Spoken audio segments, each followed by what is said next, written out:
That's 2.5 billion people out of work. Technological unemployment.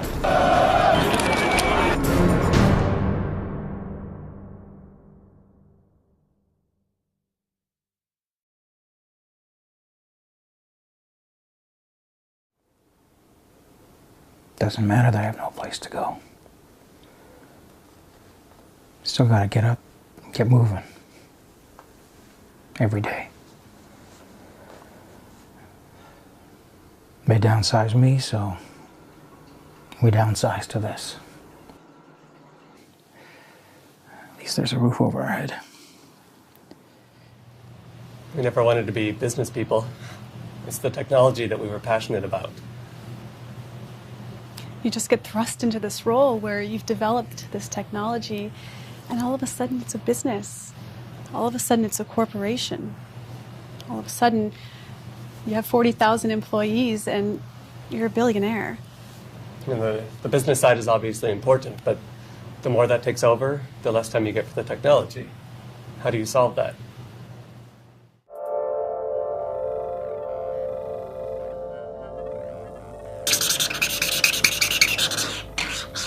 Feels like I'm back at grade school. Guess you gotta do what you gotta do. By 2017, the march toward automation wasn't the stuff of science fiction anymore, it was fact. The monstrous assembly line robots of years past had been replaced with machines that had fine motor skills that rivaled the humans.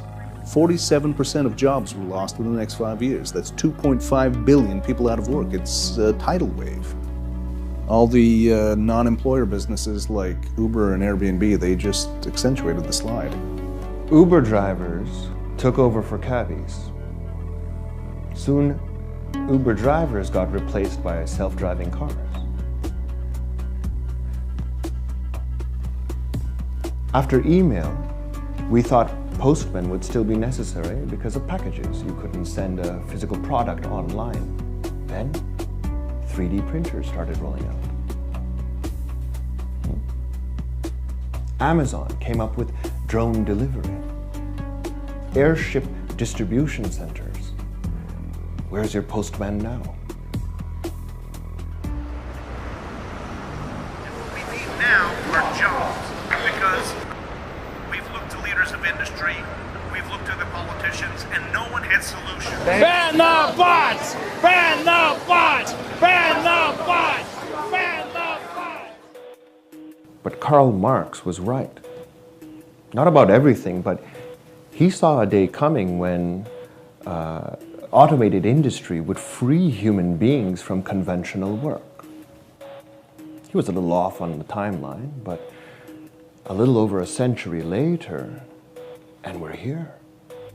What John Maynard Keynes called technological unemployment. There's no more work. Not much, anyways. If there were bread lines, the bread would be baked by automatic bakeries. When there's a riot, human police aren't on the front lines anymore. In a capitalist society where common man owns nothing, we had nothing. And that's why.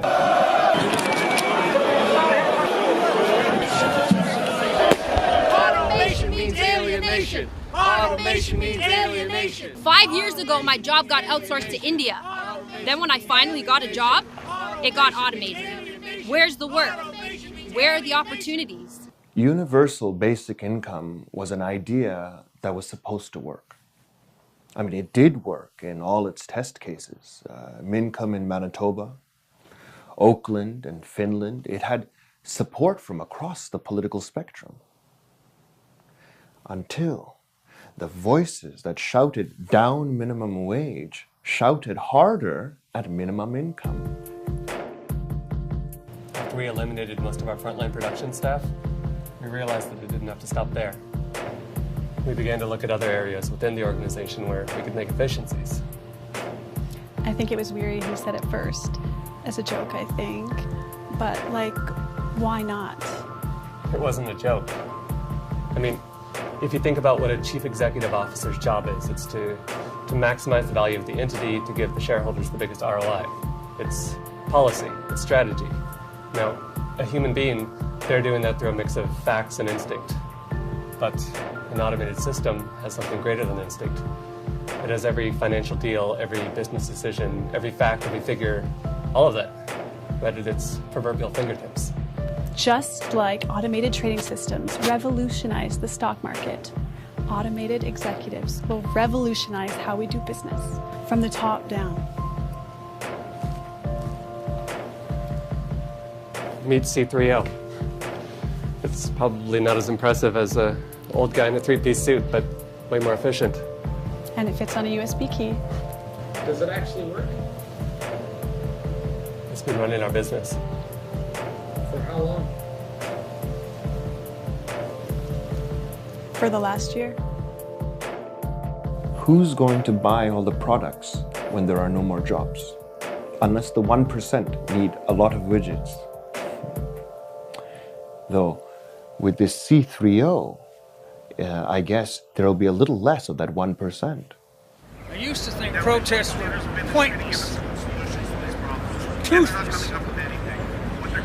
But here I am. Ban the bots!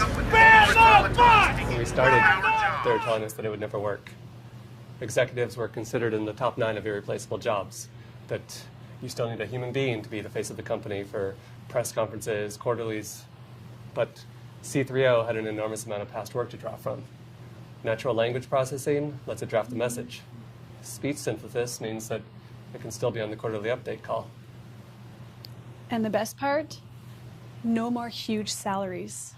All those millions we used to pay to a human CEO, that money is going back to the shareholders. Why would you choose anything else?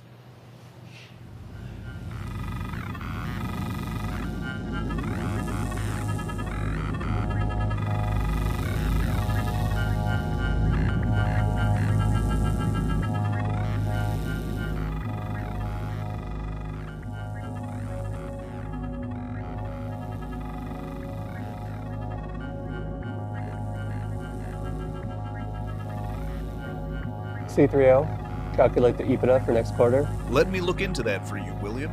Next quarter's EBITDA is expected to be over 30